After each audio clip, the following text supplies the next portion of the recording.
Assalamualaikum warahmatullahi wabarakatuh. Terlebih dahulu kami mengucapkan terima kasih kepada dosen pengampu mata kuliah gerakan sosial yaitu Pak Amri Wahid Hidayat. Nah, di sini kami dari kelompok 5 ingin mempresentasikan hasil PPT yang telah kami buat dengan judul Analisis Framing Media Arus Utama dan Media Sosial Aktivis dalam pemberitaan aksi program makanan bergizi gratis MBG. Nah, di sini kami ingin memperkenalkan diri kami terlebih dahulu. Saya Nadia Fahmi sebagai moderator dan teman saya Dina Syaraini. Saya Dira Kaprina. Baik, langsung saja kepada materi pertama. Selanjutnya di sini saya akan menjelaskan tentang teori framing Robert Edman. Nah, di laporan ini kami menggunakan teori framing dari Robert Edman. Nah, menurut Edman, media tidak pernah menyajikan realitas secara utuh. Media selalu memilih informasi tertentu untuk ditonjolkan dan informasi lainnya untuk dikurangi atau bahkan dihilangkan. Nah, terdapat 4 elemen utama dalam framing, yaitu define problem, yaitu bagaimana masalah didefinisikan. Kedua ada diagnose cause, yaitu siapa yang dianggap sebagai penyebab masalah. Yang ketiga ada make moral judgment, yaitu bagaimana penilaian moral diberikan. Keempat ada treatment recommended, yaitu solusi yang ditawarkan. Nah, 4 elemen ini menjadikan alat analisis utama dalam penelitian kami. Selanjutnya ada gerakan sosial dan framing. Selain teori Edman, penelitian ini juga menggunakan konsep dari Snow dan Benford mengenai diagnosis framing dan prognostif framing. Diagnostic framing berfungsi untuk menjelaskan apa masalahnya dan siapa yang harus bertanggung jawab. Sedangkan prognostif framing berfungsi untuk menawarkan solusi atau langkah yang harus dilakukan untuk menyelesaikan masalah tersebut.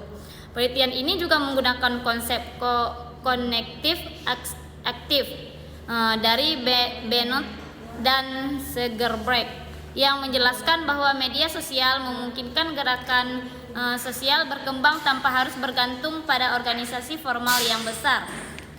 Nah, selanjutnya ada penelitian terdahulu. Penelitian ini didukung oleh beberapa penelitian terdahulu, yaitu misalnya penelitian Kautzar yang menemukan adanya perbedaan antara framing media dan respon masyarakat.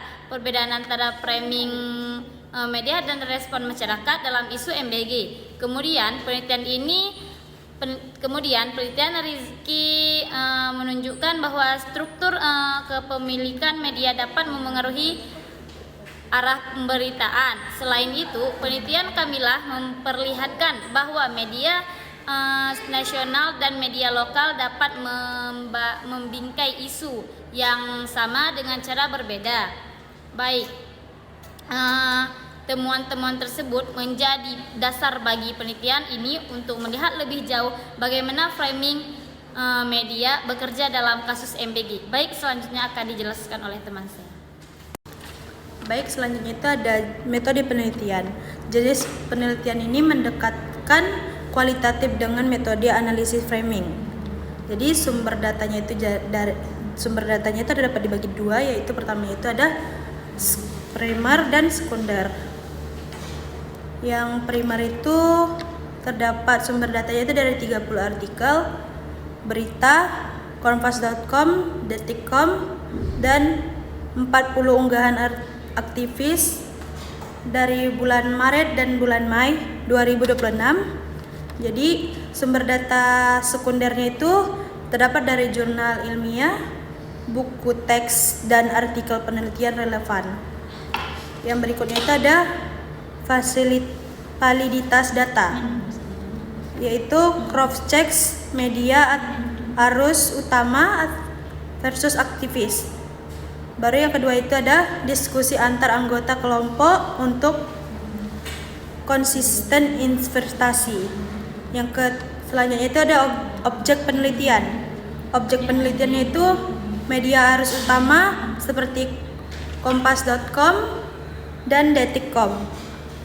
Media sosial aktivis, Instagram, Twitter, BEM UI, BEM UGM, analisis mahasiswa tolak MBG, dan periode Maret sampai bulan Mei 2026. Teknik analisis datanya itu, pengumpulannya itu menggunakan dokumentasi digital, observasi, interaksi media sosial, studi pustaka.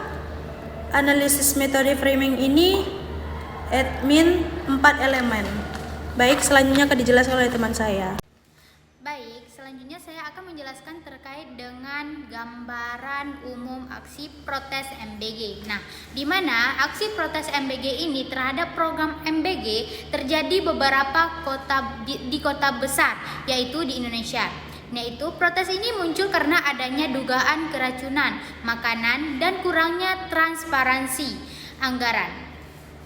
Nah, oleh karena itu, mahasiswa dan aktivis menuntut adanya audit independen, pengawasan yang lebih ketat.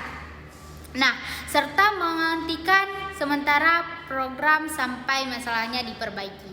Nah, selanjutnya itu ada framing media arus utama, yaitu media arus utama itu lebih banyak menggambarkan aksi protes sebagai gangguan terhadap keterlibatan dan stabilitas masyarakat. Nah, di sini fokus pemberitaan lebih sering pada kericuhan yang terjadi saat demonstrasi daripada isi tuntutan yang disampaikan oleh mahasiswa.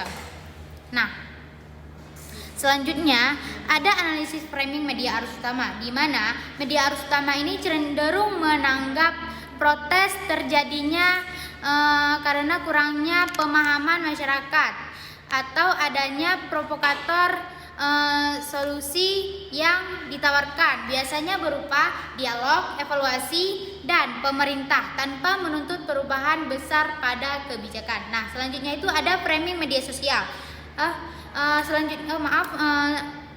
Selanjutnya ini ada framing media sosial aktivis, yaitu melihat aksi protes sebagai bentuk perjuangan untuk mengkritik kebijakan yang dianggap bermasalah.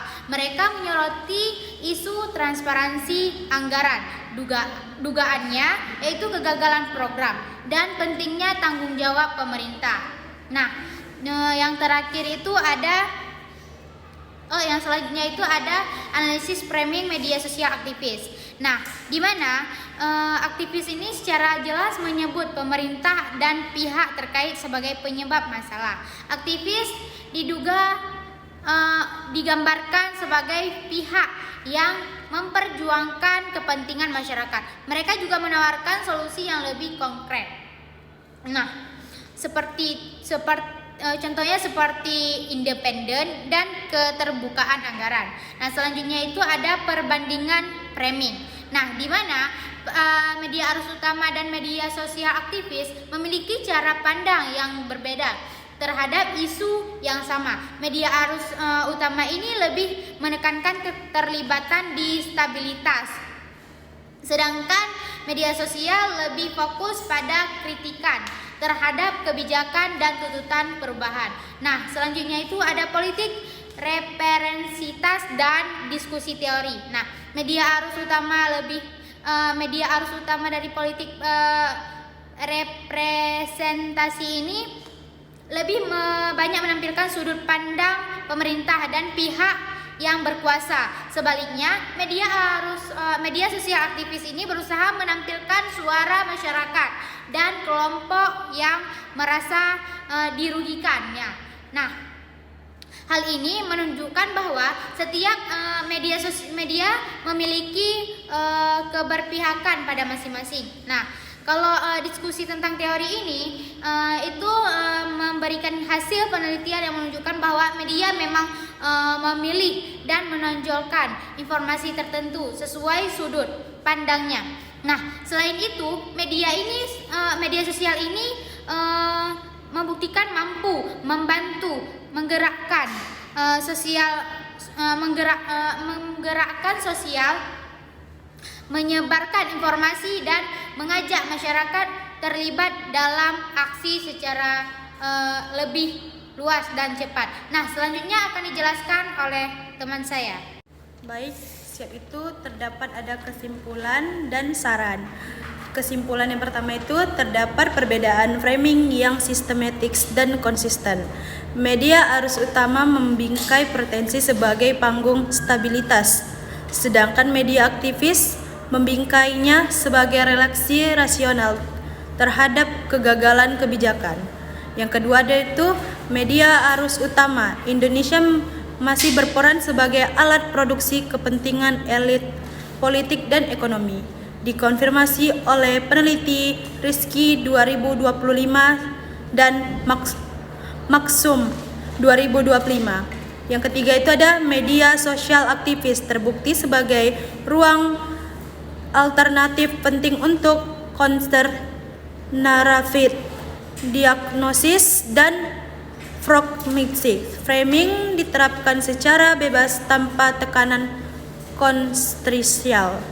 Yang keempat itu ada teori Swans dan Beresford, sangat relevan untuk menganalisis strategi komunikasi gerakan sosial digital. Berperan interaksi framing bersifat kualitatif, bukan sekedar kualitatif. Yang kelima itu ada di balik perbedaan framing terdapat politik berprestasi, media arus utama, status quo, pemerintah dan elit bisnis. Media aktivis, suara rakyat, keduanya sama-sama berpihak, namun kepada pihak berseragam. Namun di bawah. Jadi sarannya itu dari Academics. Pertama itu ada peluangan cakupan media seperti Tempo.com, Project Multiliters, Citizen Jurnalis. Yang kedua itu ada aktivitas dan gerakan sosial. Perkuat programis framing dengan social corrects.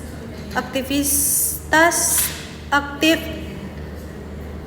tembus media arus utama melalui siaran frame atau fonis. Tingkatkan literalitas media kalangan pendukung. Yang ketiga itu ada masyarakat umum. Konsisten berita secara kritis dan setidaknya 2 perspektif berbeda. Seperti hindari encok sumber, selalu tanyakan sudut pandang siapa yang ditonjolkan dan siapa yang dihilangkan. Yang keempat itu ada pengangkutan kebijakan atau pemerintah. Terima kritik media sosial sebagai early warning system, bukan ancaman. Tingkatan transformasi anggaran, hadir aktif di ruang digital, dialog langsung dan Instagram, Twitter tanpa birokrasi kaku.